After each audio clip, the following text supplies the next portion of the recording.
Hello and welcome, ladies and gentlemen. This is the week of the Audi Media Days. Maybe you already joined us in one of the previous days where we talked at length about corporate and business, about digitalization and how Audi and the entire industry is changing. Today now, it's about another extremely important topic, by the way, also for you, for everybody, really, in fact, and especially for us at Audi in our strategy. Today is all about sustainability and environmental protection. So, in the upcoming 30 minutes, we want to show you that we are future ready, that we at Audi have plenty of progress on offer.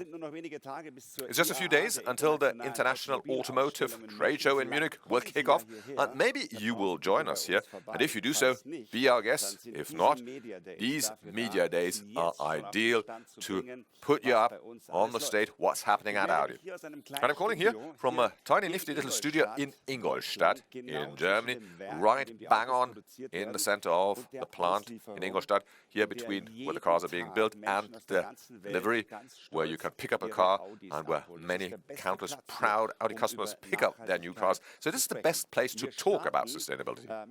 Now, we'll kick it off with a look at our offer. What have we got up our sleeve when it comes to electric mobility, above all, the e-move?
Well, we're quite proud about our e-tron models, and they all come from our R&D, from our technical development department, which means thousands of people working on this, and I've got the boss here with me, Oliver Hoffmann, board member for technical development.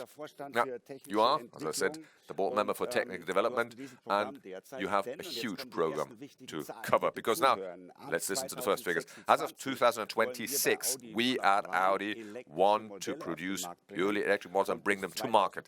And by 2033, we will have the combustion engine production phased out. Now, that's a huge change for you in the technical development. So, Oliver, can you give us just an overview why this decision? Well, I think with that decision, we may have caught the one or the other by surprise, but of course, we've got the biggest transformation in the automotive industry ahead of us. And this will only work if you are very focused by addressing these very issues which we're doing. And so we made a clear commitment in this strategy. It's not just a matter of economic interests, but also social interests here. And of course, your developers must completely rethink. Well, look, the decision we're taking today doesn't only affect us, doesn't only affect the here and now, but it affects coming generations. And that's why we are quite clear and fully committed towards electric mobility. You just said it. It's not just a social claim, it's a claim to us as a company, and we need to manage this transformation collaboration with all the colleagues at Audi. And we have a lot of highly competent developers, engineers, who we have to take along. Now, the discussion is fully ongoing out there, also in the media. We know that you daily address these issues. Will Audi have only battery electric vehicles in the future, or also hydrogen-powered cars or e-fuel-powered cars? Well, we looked at the whole gambit, and we found that in the transformation towards green-generated electric power, and to have that transferred to other media, you always have efficiency losses from the transformation. The most efficient way is the direct storage of electric power in batteries, and that's what we're doing with battery electric vehicles.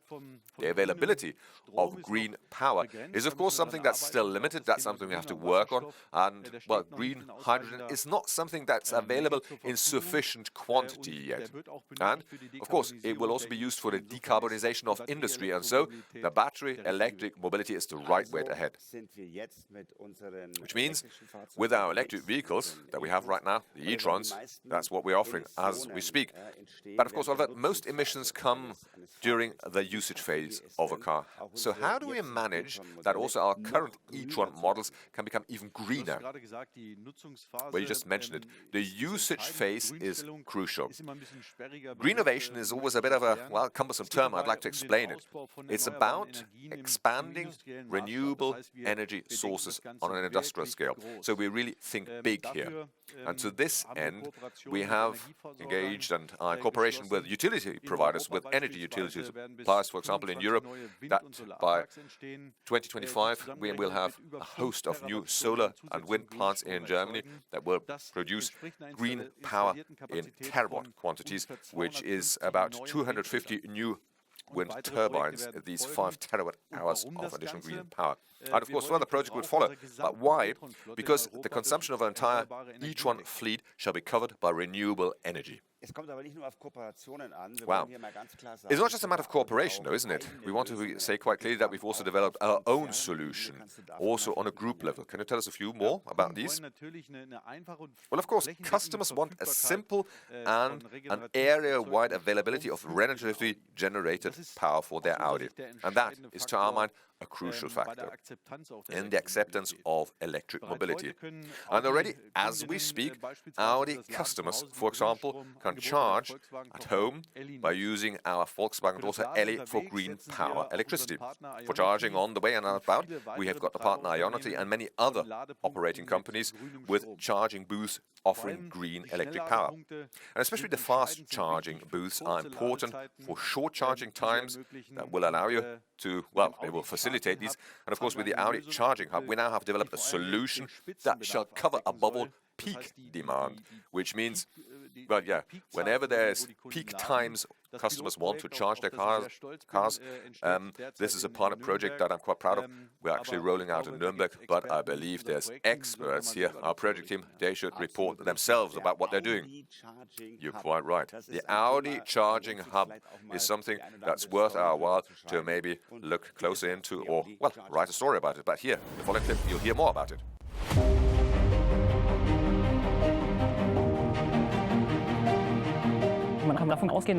You can assume there will be more and more batteries as we're adding more battery electric vehicles to the fleet. Experience shows us that we can take batteries from almost 92% of all test vehicles and give them into a secondary use before they are then recycled sustainably. We realized quickly that these batteries can be used to develop very innovative products, such as various types of battery storage systems. We've got 3 main components installed here. One is our charging station, then the battery storage, which at 525 kilowatt hours has as much storage capacity as 5.5 e-tron vehicles. And thirdly is the connection to the public grid. So you can really say our power cube works like the logic of a rain barrel. A little energy trickles in at the top, and we draw this energy out at the bottom with a lot of power. In other words, we take electricity from the public grid and fast feed a lot of power into our vehicles. As soon as we have a flat sealed surface, we can park the cube. The whole thing also works as a standalone solution. That means it can be parked and you can fast charge in a few minutes.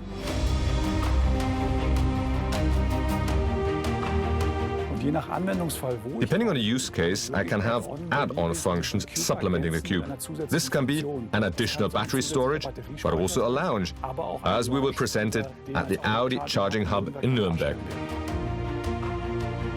The principal idea of the Audi Charging Hub is to address the issue of peak demand via a reservation function that gives the customer the opportunity to reserve a charging slot in advance. That is really our own idea, and we call it Give the Customer Quality Time Back. Now, of course, the Audi Charging Hub is a public charging network, meaning anyone can charge.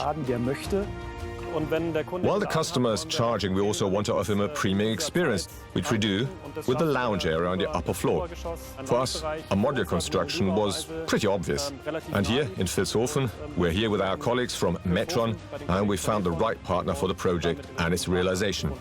The Charging Hub has a gross floor area of about 400 square meters, and the upper floor alone has 250 square meters of usable space. Now, I'm not aware of any comparable concept. Kein vergleichbares Konzept ist bekannt. In the end, this hub solves many of the problems we see today at existing charging stations. Uncomfortable charging, without a roof, in the last corner of a service area. We want to solve this by offering a fast charging park with a lounge area for our customers.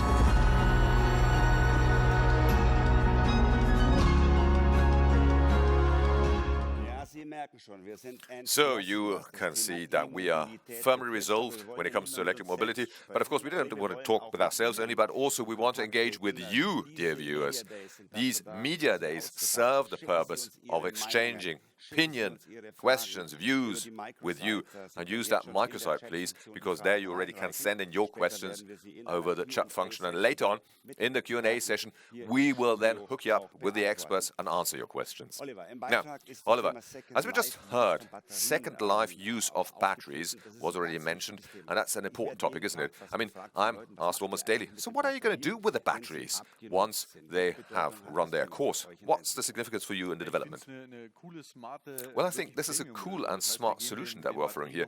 We're giving the batteries a second life cycle, meaning if they return from test vehicles, because they're no longer usable in a test vehicle, then we can use them in that charging hub where they still can serve a good purpose. They store energy and, as we see it, they just get a second life cycle, which I think is a super smart solution. So almost like a buffer storage? Indeed. Well, that means the batteries will already find usage far beyond their time in the car.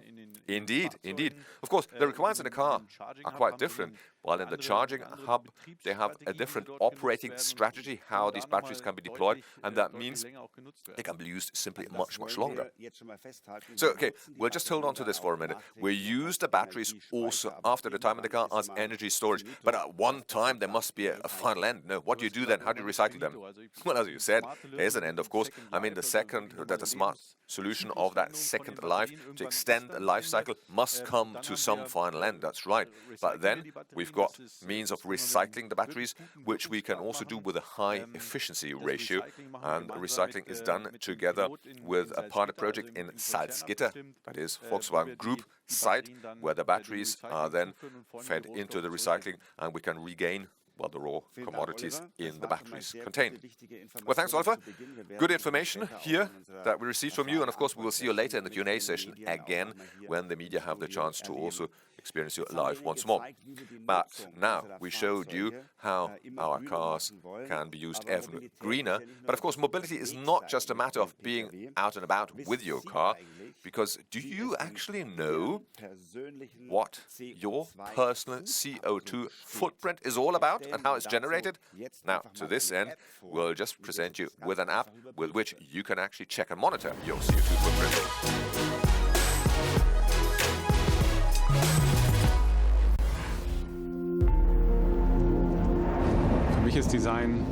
For me, design is identifying a problem, finding a solution, and then developing a user-based product. What does it mean if I fly to New York? What does it mean if I drive my car? How much CO2 emissions am I generating? EcoMove allows the customer to measure their entire CO2 mobility footprint. And with that knowledge, he can reduce his CO2 emissions. I was one of the very first to come to Berlin to build up the Audi Denkwerkstatt. That's now 4 years ago. We've become an established player here in Berlin in this innovation ecosystem. We're developing digital business models for the mobility of the future. Now, for me, it was particularly exciting to work on a product which goes well beyond the car and to work on a solution in the entire context of mobility. I'm here in Berlin because I want to create something new. And that's the very point where we're right now with EcoMove. Well, I'm highly excited to hear from you. How are we going to handle these tools in future? I mean, is it going to be like a fitness tracker? I mean, well, let's just wait and see how your CO2 footprint develops in your daily life. So as we heard, it's developed in our startup in Berlin in what we call the Audi think tank. And I've got two guys there with me from the think tank. It's Jakob Neeb and Tim Mischke. Now, tell us a little more, Tim. Well, look, the think tank is something quite special. We would call it a jewel within the innovation network of Audi. We are like a speedboat at the interface between the startup and the big corporation. And it's our job to develop new digital products and services in the context of mobility, to which we've got a highly motivated team. We're situated in a co-working space here in Willing in that, well, Berlin ecosystem. But why Berlin? Well, there's two reasons that speak for Berlin. First of all, Berlin is an international metropolitan area with plenty of mobility requirements. And, well, we're confronted with these, and the customers there are pretty diverse. And diverse customers are, of course, important for the input for our, well, ideation. But it's at the same time like the crucible of the startup scene in Germany. We've got investors, we've got founders, startups, but also artists and creative guys. And because we work so closely with them in finding solutions, well, we find particularly creative ideas, and that's why we find it's an ideal site. Now, ideas are one thing, but the implementation, of course, is the second important aspect. How do you manage? How do you create innovation? Well, look, the starting point for everything we do is the customer. We ask them, what's your needs? What's your requirements to your mobility today or tomorrow? And what's pressing you? What do you like to change? And then we start to develop solutions and prototypes. And these prototypes will then be tested together with the customers in ever shorter iterations and cycles. And ask them, is this how you imagine it to be? And if the customer says, now this could be an interesting one, then we actually will cast it, shall we say, in a project, on a pilot project. And then we'll start another startup to bring it to market like we did with EcoMove. Now, Jakob, you were instrumental in the EcoMove lab. Is this something that customers wanted? The answer is clearly yes. Customers want to know how they can make a contribution to such a complex issue like climate change, and they also want to know what possibilities they have to bring down their own CO2 footprint. And as Tim already said, with that, we thought very much customer-centric and have really found a bespoke solution. That's EcoMove. So it's a kind of a tool. It's a tool that you can use. How do you get access to it? Well, look, it's a tool you can download from the App Store as of October. Everybody can download it, not only Audi customers. It's available for everybody. And now it's vitally important for us to understand that EcoMove rests on three pillars: on transparency, reducing, and compensating. Meaning, with this transparency, it's all a matter of showing what are the consequences of your choice of means of transport. In the reduction, it's a matter of using that information to then take an informed decision.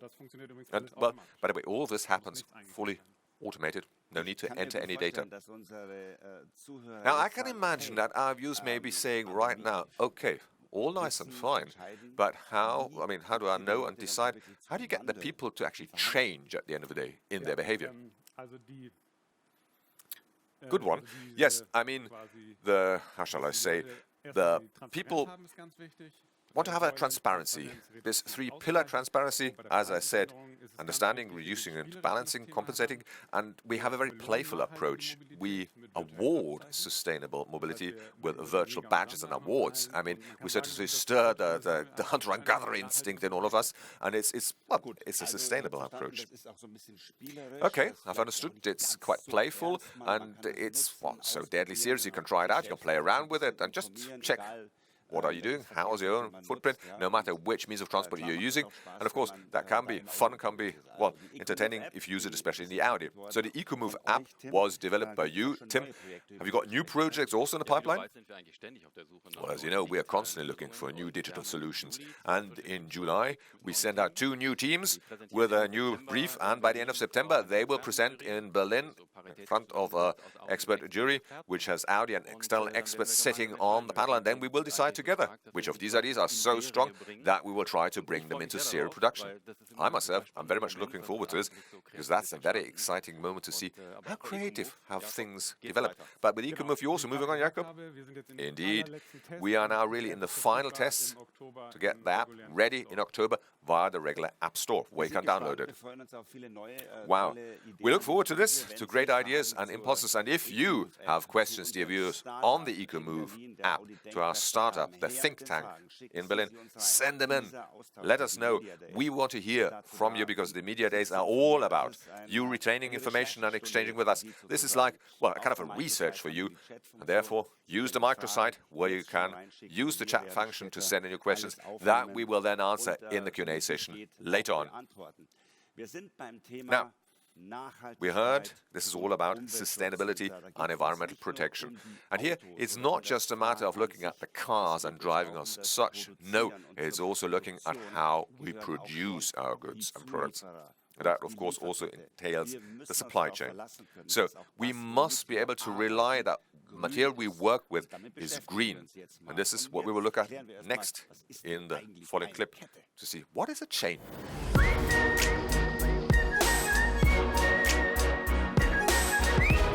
A chain is an assembly of more than 2 connected pieces. Each of these pieces is called a link, and each of these links is essential for the chain to serve its purpose. This is a movie about our most important chain, the Audi supply chain. Chains can be so simple. Ours isn't.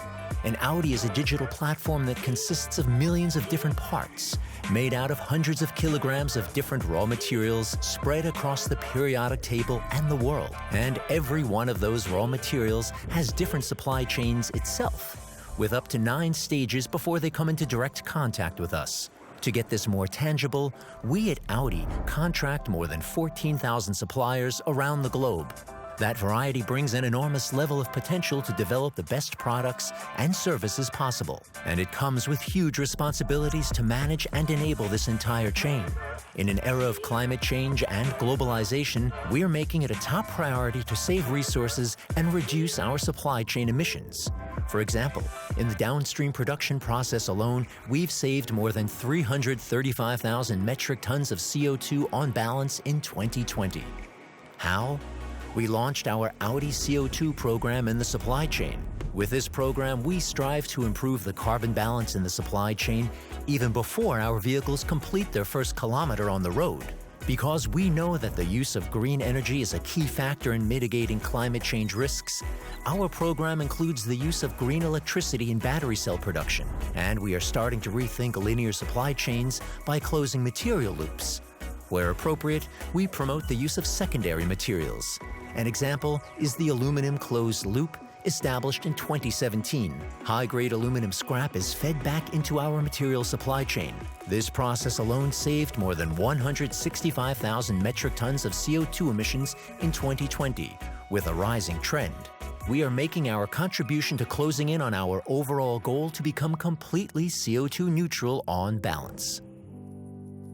Respecting human rights is a key priority for Audi.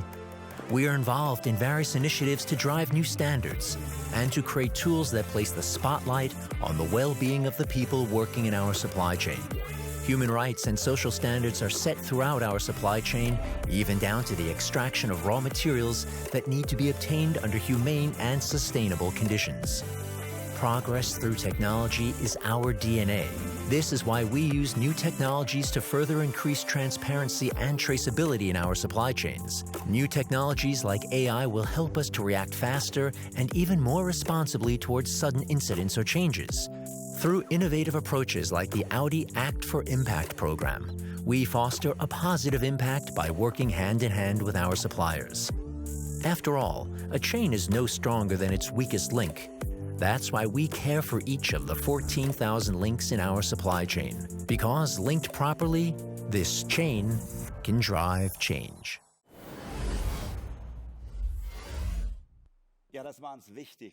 Well, that was important to us to show this quite clearly. It is to do about social issues, compliance and environmental issues with the companies that we work with as suppliers. But how do we now manage that all the companies really pull their weight when it comes to sustainability? But this is something I'm going to ask Marco Filippi, my colleague from the procurement strategy. Tell us, how do we do this? Well, it's important that we only collaborate with companies that share our values.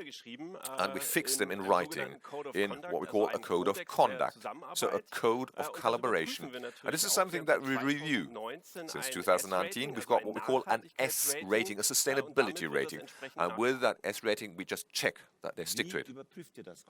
How do you do that in concrete detail? Well, as part of the S rating, if a supplier wants to receive the certificate, he has to go through a multi-stage process. It always starts by receiving his kind of, well, identification where he doesn't have to just tick boxes, but they have to prove and provide certification, and experts will actually verify this. And if we are suspicious or can see there's a bit of a dodgy element there, then we will visit them on site. External service providers will check the supplier and will go on site to really review what they've said. And at the end of the day, we have a positive or a negative decision. And without a positive S rating, no business with the Audi Group. And of course, you also have Vorsprung durch Technik with us, with the procurement, because since the end of 2020, we started something quite new. We're using AI, artificial intelligence, that supports us to really assess the manifold news and messages worldwide. We're looking at social media, for example. We are looking at public websites, at media outlets. And if we find any cause of suspicion, we can follow it up. So, if you, dear viewers of the international MEAs out there, if you write something about another company, a company that may have social or ecological mistakes or something, that's already, you find this out? Indeed. Artificial intelligence helps us to research broad and wide and even quicker. Compared with the traditional approach, we are now, what is it, about 2 months ahead. We know 2 months earlier if there's something going awry. And of course, AI helps us also cluster elements. It looks quite pinpointed at issues, for example, violations against labor rights, labor laws, discrimination at the workplace, or pollution, or any other issues like data theft. That's become more and more important. It's being checked. Now, you just mentioned the social sphere. How deep do you drill this? How far do you really check up on the supply chain? Well, the social aspect is, of course, important because, I mean, we've got almost the entire periodic table in raw commodities that we use with. Because every commodity, every raw commodity, not just in the extraction, has an ecological but also a social footprint. And of course, here we need to understand what's happening at the source of mining and extraction. And that's a huge challenge. Because if you just look at the direct contact details that we have with the first-tier suppliers, that's insufficient. But these issues usually happen at the very source of extraction. And here we need to have transparency. Transparency, which we want to achieve together with our partners, but also within the entire industry. So how do we generate that transparency to see what happens at the end of the whole supply chain? Meaning, you sometimes even talk to the people living around a mine? Indeed, we do. Yes, we do. We want to know what's happening on site. Is a local population in any way impaired? Is that in conformity with our code of conduct? Okay. But let's go back to what we have as a main issue today, and that's environmental protection here. And here, decarbonization, of course, plays a vital role. And most importantly, what's your approach? Well, first of all, we want to understand, to take a look at the entire life cycle of a car. And here, 20 to 50% of the CO2 emissions are generated by the supply chain of the car. And so in 2018, we set up our own CO2 programs with our suppliers to really raise awareness and to bring down emissions. And the biggest lever is, of course, energy. And that's why we require that green electric power is used in the production of our battery cells, for example. But there's other approaches as well, like, for example, the use of recycled materials, closing production loops, closing material loops, which we do very successfully with aluminum, but also, I mean, other innovations. That's the e-tron GT wire tire that's produced by CO2 certified aluminum. Well, thanks, Marco. You can see this is a very serious topic, that we have taken this obligation and turned this into an art. This is something you will see in the following video, where you can see how much passion, how much enthusiasm and love goes into the aspect how our employees especially work. And here, for example, when you take a look at design. We really have to change our mindset towards sustainability. More than sustainable, I like to say ethical. So sourcing in a different way, talk about where it's coming from, describe it, be transparent to the client. No? So material is not just the material, but where it's coming from, who collected, who work on that, the transformation on when we are on the industrial moment. Progress is, for me, is really an evolution. Is to be today aware of yesterday, even of the mistake maybe from yesterday, ready to rediscuss and find a fresh solution. Progress is a movement to be open to all the new information, all the little shading that are moving around, and ready to take on board and move from there.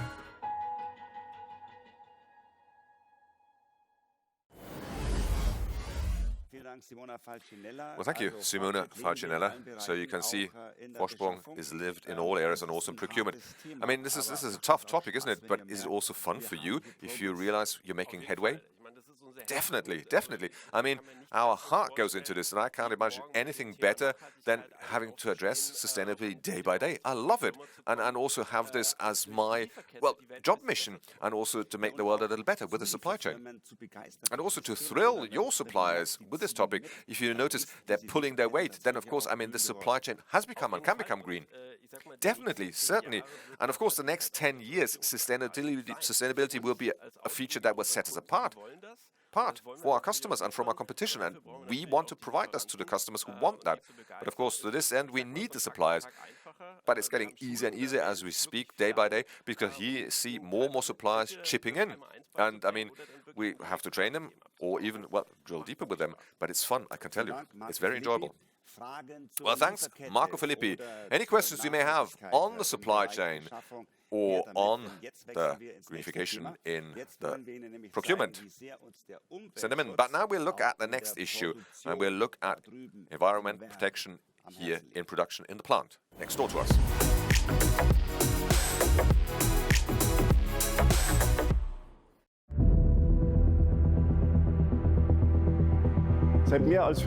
For over 35 years now, I have the honor of working for this company, ever since I graduated, and at various sites and with ever new challenges.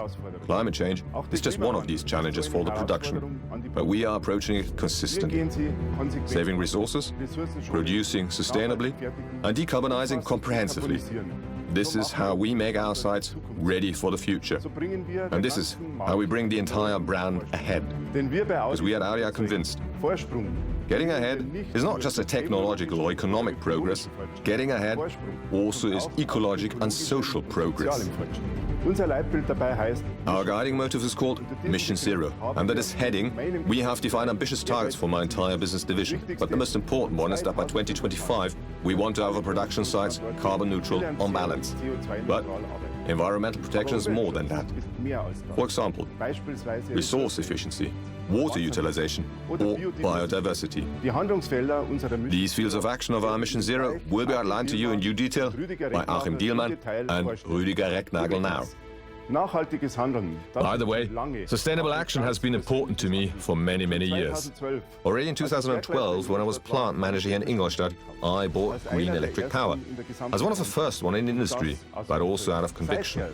Ever since, we've come a long way. With Brussels and Győr, we already have two sites that are completely carbon neutral on balance. San Jose Chapa is already wastewater free, and an example in kind when it comes to biodiversity is our production in Münster here close to Ingolstadt.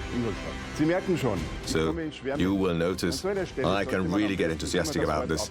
Well, this is a good moment to hand over the floor to the live chat with my colleagues Dielmann and Recknagel.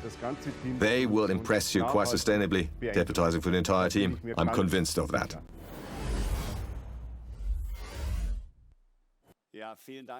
Well, thank you, Peter Kössler. And that's the case. We've got the two here with us.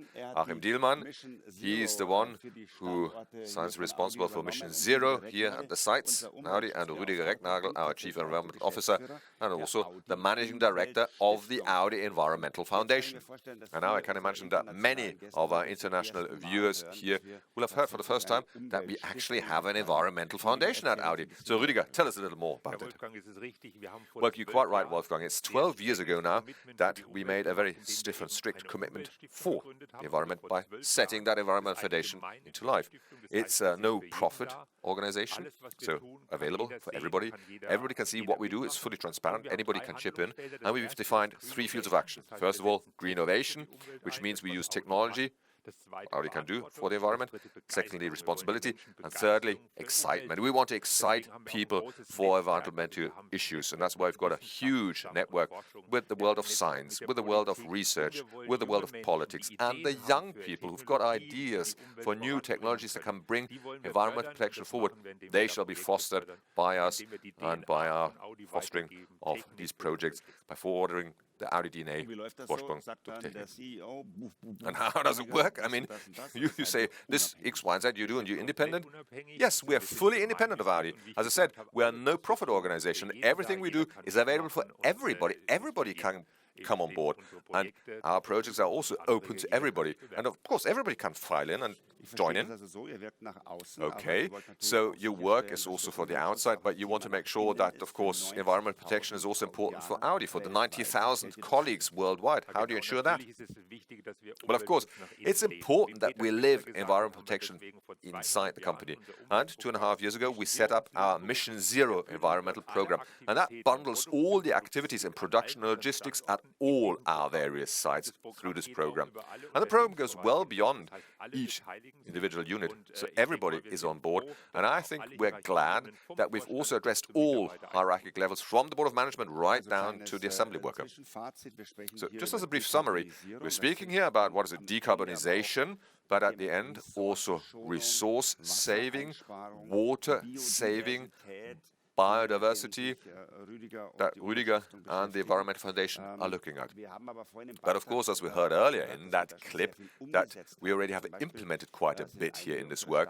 A number of our sites are already well advanced when it comes to these 4 fields of action, namely Audi Brussels, as we heard, since 2018 is already on balance CO2 neutral. Absolutely. Since 2018, Audi Brussels is CO2 neutral. We've achieved this with a bundle of measures. Saving energy, secondly, using and generating green energy. We've got the biggest photovoltaic plant around Brussels on site, anywhere in Belgium actually. And then we also bought CO2 neutral thermal heat, which we do with natural gas, and only the remaining 5% is offset with carbon credits. But of course, because it's so complex, we have our own project manager for the site, and that's Achim Dielmann, who's been overseeing the Mission Zero project for the last 2.5 years. Good, Achim. I mean, this is what it's all about, that our electric vehicles will already be produced as CO2 neutral as possible before the customer takes hold of them. And this can only be done if our sites are using CO2 neutral energy, are saving their water and the other resources. Well, yes, quite right. What Rüdiger just said there, that's like the blueprint for all sites of Audi. We need to make sure that energy consumption comes down, that we increase energy efficiency. We also make sure that we can produce energy wherever possible by ourselves, in-house. And then whenever we buy energy, we want to buy it CO2 neutral. And then, of course, if not possible in the end, we offset it with carbon credits. Now, what's special is we've also got regional differences. I mean, for example, we use biogas, natural gas at our site in the Böllinger Höfe, where we've got our CHP plant, where we can generate heat, CO2 neutral. But of course, if you take our site in Győr in Hungary, here we can use geothermal energy, which means free of charge energy coming out of the depth of the earth. Then we will favor that kind of approach. Okay, so we understood we can save plenty of energy by drawing resources from outside, like water and energy. But what about production? On the production side, can we also save resources within production? Oh, definitely. We've got a few interesting examples here how we can actually be more resource efficient in production. And I've got one one here with me, and that's the recycling of packaging material and the usage that is afforded to us with the 3D printers. That means we've got a very specific polymer that we clear and structure, and with that we then produce a kind of a filament that we can use for the 3D printers. And from that we, for example, make jigs and templates for the assembly that are then made available to the guys on the assembly line to then, for example, well, have, as I said, these templates used on the vehicles produced on the assembly line. Well, we heard it earlier already from Peter Kössler, a board member responsible for production, who referred to the plant in Mexico, where we're no longer using fresh water. We're constantly reusing, recycling the water. How about water usage at other sites? Well, of course, we do use a little of water because we've got, well, water, of course, evaporating a little in that heat of Mexico, but everything else is in a cycle, in a closed loop. That's true. And we're working at every plant to have that same closed loop active. In Eckersund, for example, we've got a pilot phase and project undergoing right now where we're taking the wastewater discharge, in which we also feed our wastewater, that is reprocessed, cleaned, purified by our own means for our purposes before it's refed into the plant. And with that we can reduce almost 70% of our fresh water intake. Something similar is done as of next year in our site in Brussels, and at the site here in Ingolstadt, we already have since 2019 a plant operative where we are reusing water so that about 50% of the water that would normally be incurred as wastewater can be reused internally in the plant. Now, Achim works a lot with technological means, but Rüdiger, what other actions can you provide over the course of the year? Well, with the foundation, the Environmental Foundation, we are active fosterer of new technologies, i.e. technology for a future worth living in, which means you protect trees, you make sure there's still bees out and about, and biodiversity and the likes. Indeed, we've got a pretty broad gambit, and we've got plenty of colleagues on board working with us, like, for example, tree plantation events or beehives being positioned at new sites where you can even get money support, financial support for such non-profit activities. Now, of course, you've got plenty of ideas that you work on, but at the end of the day, it's like in Audi's think tank. At the end of the day, you have to ask yourself, have you got concrete examples where you really have been able to introduce something new in, like, the public infrastructure, where environmental protection really can be measured? Yes, of course. I mean, we use technical ideas for environmental protection. And if you look at scientific progress, take a look at our oak afforestations. In 2008, that's 12 years ago, we already planted 100,000 common oaks at all our production facilities. And not with the aim of tying and retaining CO2, no, but to actually do science research here, which we do together, scientific research, with the Technical University of Munich. We plant these trees at different distances, what's called the mathematical density calculations, to see how does that help biodiversity, but what's the growth and what's the earnings, so to say, of these oaks. And that is a scientific project. And here I think we do justice to our social responsibility, and also to foster educational programs. Now, have you got other examples where you work and collaborate with partners like universities, cities, nations? Yes, I have another good technical example I'd like to outline, and that is our road sewage filters. So water running off the roads, normally, of course, soiled with dust, with tire wear off and the likes. And here we've got a project with the Technical University of Berlin. That means the Technical University of Berlin is developing filters. It's a whole filter system. It's a massive filter system, a filter system that allows us to retain soiling in the water. It's made up of 9 different components.